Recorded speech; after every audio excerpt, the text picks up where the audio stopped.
Welcome back to the podcast, guys. Today we're joined by Paul Ruggier, who is the founder and CEO at OpEx Global. So welcome to the podcast, Paul. Maybe you can start by just telling us a bit about yourself and what you guys do at OpEx. Yeah, great. Thanks very much, Jordan, and thanks for having me on your program. I've spent about 30 years leading operational excellence, process improvement, large business transformations. Started my career at Procter Gamble, learned about TQM. I thought, wow, this works. Joined Texaco Chevron, went to the States, learned directly from Motorola about Lean Six Sigma, then headhunted by Generali to then spearhead and lead Six Sigma for all 27 businesses that made up GE Capital Europe. We were the first to ever apply Motorola's philosophy to a non-manufacturing process. So I did that for 4 years across 27 businesses that made up GE Capital Europe, a business acquisition on average every 10 days, and reporting directly to Jack Welch on his most profitable undertaking in GE's history. Delivered 200 million euros from my program, and then headhunted to become the co-founder of Exchanging, which we built up a big business process outsourcing company, which we floated on the London Stock Exchange, worth 660 million after just 7 years. Took over the back office of Lloyd's of London, BAE Systems, HR, procurement, and then headhunted to Generali to then spearhead process and automation for global operations living in Milan. I developed 300 Lean Six Sigma, robotic process automation experts across 24 countries, and we delivered 60 million euros within 3 years from the capability I developed across the group. Then headhunted to to HSBC for the largest business transformation program globally. I had 700 people reporting to me to improve my boss's 40,000 in 50 countries. And then after HSBC, that's when I set up OpEx Global, really to offer to build internal operational excellence capability within organizations. Wow.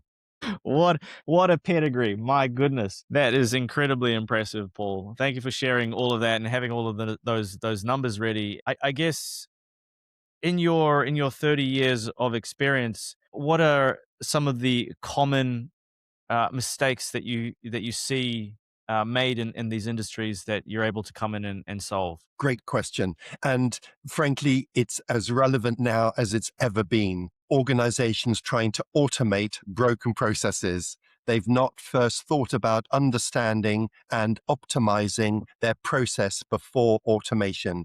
HSBC, classic example, that's the biggest robotic process automation debacle in history. I won't mention who came in to implement that for them. They promised 5,000 FTE savings. They delivered 200, and they were just throwing robots at broken processes.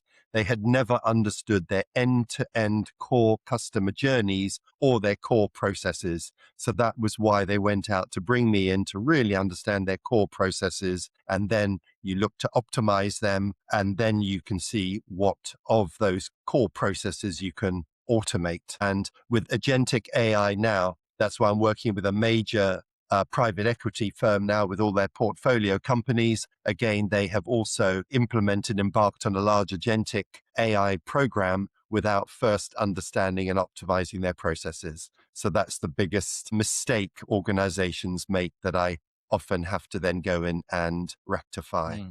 That makes a lot of sense. Paul, you mentioned AI there. What are some of the biggest trends you're seeing in AI, or what are some things that have you seen recently that have blown you away? It seems like every week there's a new trend or a new adjustment or something crazy comes out. But how are you seeing things? It is phenomenal the way things are changing, but that's nothing new. We all know that. But I've actually been quite surprised at how few real use cases there are out there.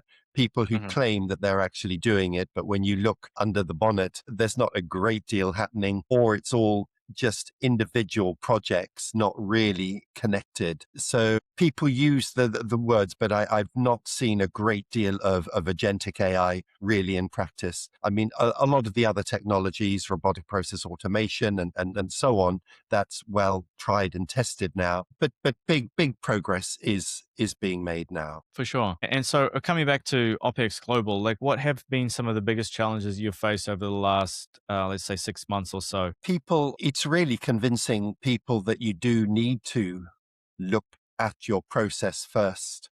And when you've got the agents rolling, they need the guardrails, the governance now. And without understanding your core processes, then frankly, if an agent makes a mistake rather than an individual, they might make one or two mistakes, you can catch it. They'll make 10,000 mistakes, in minutes. Uh-huh. So you cannot afford to put agents within your business without really understanding what it is that they're doing and that you have the right governance controls, guardrails in place. Yeah, it makes so much sense the more you unpack that.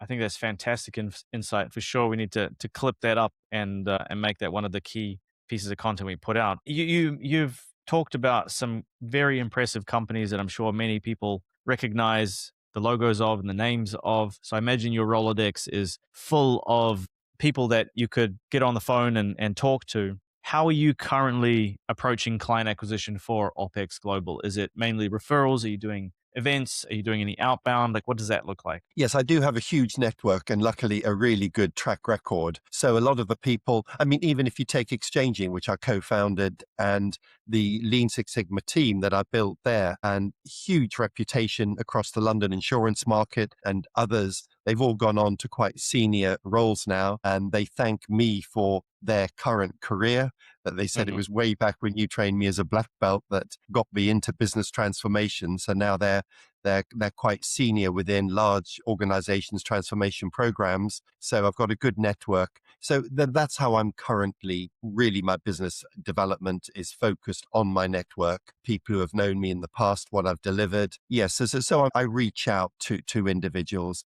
I'm using LinkedIn, look at where they are now and contacting people. That's probably my key way of rebuilding my network through LinkedIn.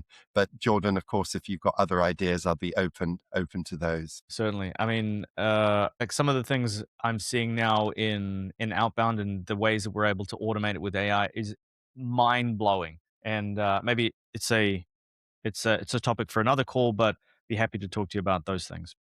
So, Paul, what are your biggest priorities for growth in 2026, or just in general for this year? I've started going for the private equity businesses. As I say, I'm working with a very large one now, only because you've got, once you get in and you prove yourself, then you are automatically implemented across all of their portfolio companies. So you don't have to go and it's still a sell to each individual company. I suppose I'm allowed to say who it is. It's on my LinkedIn. I've got announcements out there. It's TDR Capital, and they own Asda, Stonegate, David Lloyd, and so I'm working with those portfolio companies. And the case studies that I have from those, I'm now able to approach other private equity firms because, again, every pound that I deliver in those companies, the actual worth of that is tenfold if you look at the multiple. So you can go in and make a very big impact to those private equity firms. So I have been focusing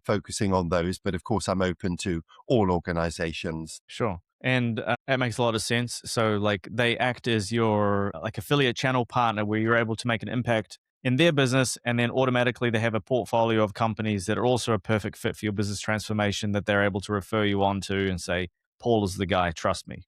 Is that right? Yes, that's exactly right. I Yes. love that. Paul, so a question I like to ask, because I'm always sort of surprised by the answers that I get. Let's say that we had a magic wand that we could wave over one big problem at OpEx Global right now. We could solve it like that. What would that big problem be right now? I suppose it is getting to the customers, getting in front of them. Once I'm in front of them and I have the opportunity to present to them, then I usually always make the sale.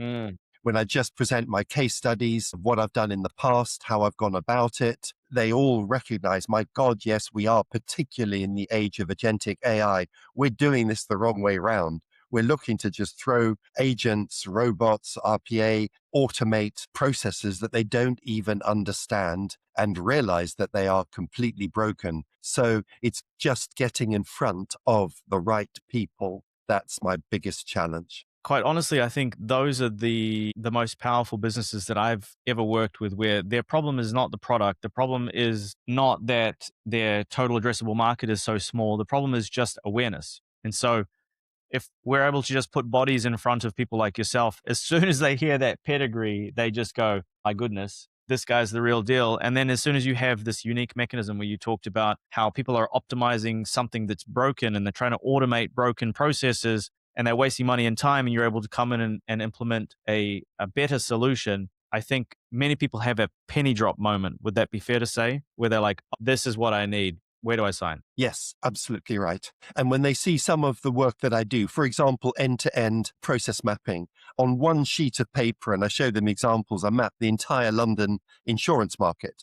When Nick Pretchon, the CEO of Lloyd, said that, he said, "Oh my God, we've had consultants crawling around us for years. They've mapped the process 40 times around the room, but nobody has simplified complexity." HSBC, a 2-hour workshop, you realize that they're actually conducting KYC, know your customer, at every time a high net worth individual wants a new product or service. They had no idea they were doing that, 6 weeks apart. So you can just eliminate entire swim lanes within this end-to-end process map. So from an exercise that takes a few hours, you can identify huge, significant opportunities for process and automation. I love that. Okay. And so finally, Paul, like if you could go back to the beginning of your career 30 odd years ago, you said, what are some things that you might change or do differently now that you have the gift of hindsight? Luckily, I've always been at the real forefront of my field. Started off at TQM, Total Quality Management at Procter Gamble, warm and fuzzy, but I still saw some of the tools and techniques work. So I thought, well, this works. So I deliberately left Procter Gamble to join Texaco Chevron to lead their TQM effort. Then I thought, wow, what's this Six Sigma thing Motorola's just beginning? So I worked with Motorola, learned about that from them. And so hence was the first ever certified master black belt in Europe, as I say, the first to apply it to non-manufacturing processes. And then at Exchanging, I thought, what's this robotic process automation all about? Mhm. And we Mhm. brought that into the London insurance market. And in fact, it's still probably one of the best case studies of robotic process automation there is. And then now I like to think I've been at the forefront of agentic AI. So it's always looking for that next automation technology, methodology, and always been there at the forefront, which I like to think where I am now, and partnering with automation companies as well. So I so regrets. I think I've luckily always been there at the forefront of the latest operational excellent methodology and automation, and I will continue to do so. I like that. I love that answer. I can see that your forward thinking has provided you with the enormous success that you have had, and you have only sharpened your sword over the last 30 years. So that is fantastic. And you mentioned a couple of things that I haven't heard anybody say before. So I really appreciate you coming on and sharing those insights, Paul. But if there are people who are listening to this and maybe they want to connect with you, or maybe they want to engage with OpEx Global, where can they go and how can they connect? Well, that would be great. Please just get in touch. My website is OpEx Global, OPEX Global.co.uk. So Perfect. I'll make sure to leave links in the description for anybody interested. But I really appreciate you coming on and sharing some things. Like I say, I haven't heard before, Paul. It sounds like you're doing some very exciting stuff with agentic AI. And thank you guys very much for watching. We'll see you in the next episode. thank you.